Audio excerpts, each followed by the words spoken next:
प्रथम मी महाराष्ट्रातील सगळ्या रसिक प्रेक्षकांचे आभार मानेल की संपूर्ण महाराष्ट्रात इतिहास घडवणारा एक सिनेमा आता थिएटरमध्ये चालू आहे. मी आता नारायणगाव मध्ये आलोय. नारायणगावच्या थिएटर्सला भेटीगाठी देतोय. लक्ष्मी सिनेप्लेक्सला मी आलोय. मी सर्वप्रथम नारायणगावकरांचा आभार मानतो की 12 दिवस सगळे शो तुम्ही हाऊसफुल केले. सिनेप्लेक्स लक्ष्मी सिनेप्लेक्सचा आभार मानतो की इतकं सुंदर थिएटर तुम्ही आम्हाला इथं उपलब्ध करून दिलेलं आहे. हा सिनेमा सगळ्या महाराष्ट्रात एवढा विक्रम करतोय याचं सगळं श्रेय मी शेतकऱ्यांच्या जिद्दीला आणि कष्टांना देईल. स्वामी समर्थांवरच्या श्रद्धेला देईल. आम्ही सगळे निमित्त मात्र आहेत. आज हे माझे सगळे कलाकार आम्ही इथं आलोय. मुद्दाम ग्रामीण भागातल्या प्रत्येक थिएटरला आम्ही भेटीगाठी देतोय. बहुतांश वेळेला काय होतं, कलाकार पुणे मुंबईत फिरतात, काही जण तर त्याचे तेवढेही जात नाहीत आणि ग्रामीण भागातला माणूस उपेक्षित राहतो. आपण एकतर सगळ्याच बाजूंनी उपेक्षित आहोत आणि तसं असताना सिनेमाच्या मी स्वतः ग्रामीण भागातला असल्यानं लहानपणी वाट बघायचो, अरे कुणीतरी कलाकार आपल्या तालुक्याच्या गावाला येईल, आपल्याला भेटेल, पण असं कधी झालं नाही आणि ते मनात कुठंतरी होतं. म्हणून माझा सिनेमा मुळशी पॅटर्न काय, हा काय, हंबीरराव काय, धर्मवीर काय, स्वतः हा ग्रामीण भागात मी फिरतो. कारण ग्रामीण भागातल्या माणसाच्या चेहऱ्यावर जो आनंद दिसतोय तो खूप काहीतरी बोलून जातो, आनंद देऊन जातो. आजकाल शहरातली माणसं सुद्धा ग्रामीण माणसाला खूप जपतायत. ग्रामीण भागातनं आलेले आठवडी बाजार शहरातली माणसं स्वतःहून जाऊन खरेदी करतायत. शहरात आजकाल कित्येक लोक शेतकऱ्याच्या गाडीवरती बार्गेनिंग करत नाही. म्हणजे शहरातल्या माणसांनी पण कुठंतरी ग्रामीण भागातल्या शेतकऱ्यांची दखल घेतली. तर आता हे जीवाशिवाचं नातं एकत्र येतंय आणि हेच मूळ कारण आहे या चित्रपटाच्या यशाचं. फक्त 11 दिवसात मला सांगायला आनंद होतोय, 11 दिवसात 50 कोटी 15 लाखाचा व्यवसाय यांनी महाराष्ट्रात केला आणि एक नवं रेकॉर्ड आजपर्यंत झालेलं आहे. ही स्वामींची कृपा आणि रसिक मायबापाचं प्रेम असंच राहू द्या. हा चित्रपट आजवरचा महाराष्ट्रातील सर्वात मोठा चित्रपट म्हणून डिक्लेअर करायचंय. त्याचं कारण सांगतो.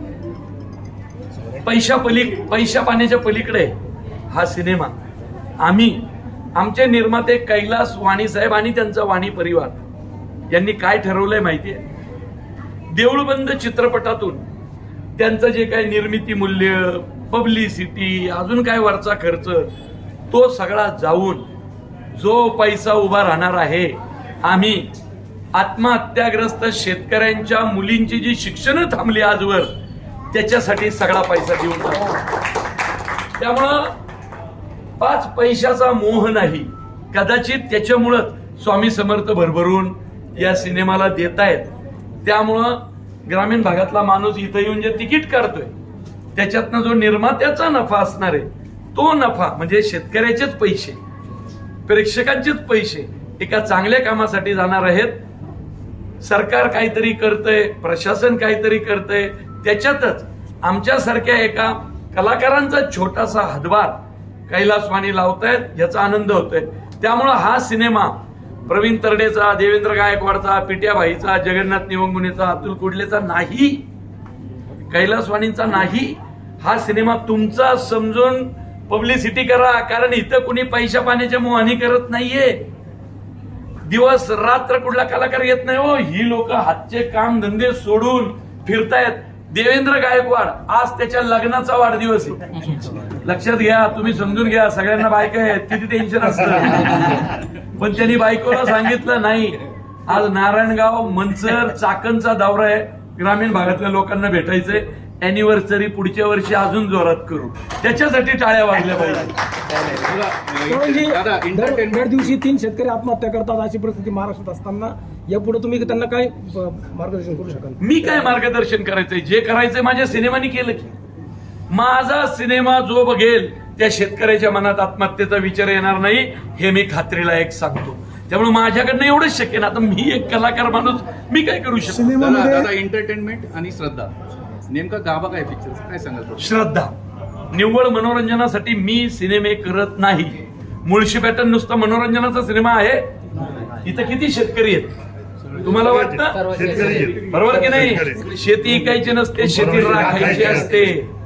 मनोरंजनासाठी सिनेमे बनवणारे खूप आहेत, प्रवीण तरडे त्याच्या अटी नाही. चित्रपटाच्या सिनेमा समाज प्रबोधन, मनोरंजन हातात हात घालून चित्रपटाच्या गेलं. यशानंतर दिंडोरी किंवा अक्कलकोटला तुम्ही गेलात का? त्यानंतर काय मागणी? अरे सिनेमाचं टीजर लॉन्च, अरे पहिल्यांदा असं झालं मराठी सिनेमाच्या इतिहासात. टीजर लॉन्च कुठं झाला?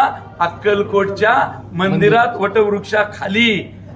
त्यामुळं आता प्रत्येक ठिकाणी दिंडोरीला जाणार, गुरुमाऊलींच्या चरणी माथा ठेवणार, अक्कलकोटला जाणार, पिठापूर, कुरवपूर, गाणगापूर, सगळीकडे जाणार. जिथं जिथं स्वामी भक्त आहे तिथं जाणार. भाऊ आज तुम्ही शिवजी दिसले, त्यांची पत्नी सिनेमात दिसली, मुलगा पण सिनेमात पाहायला मिळेल.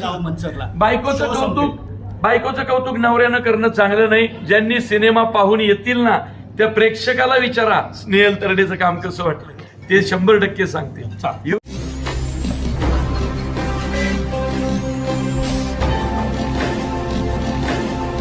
ताज्या घडामोडी आणि नवनवीन माहिती मिळवण्यासाठी समाज दर्पण या YouTube चॅनलला सबस्क्राईब करा आणि बेल आयकॉनवर क्लिक करा.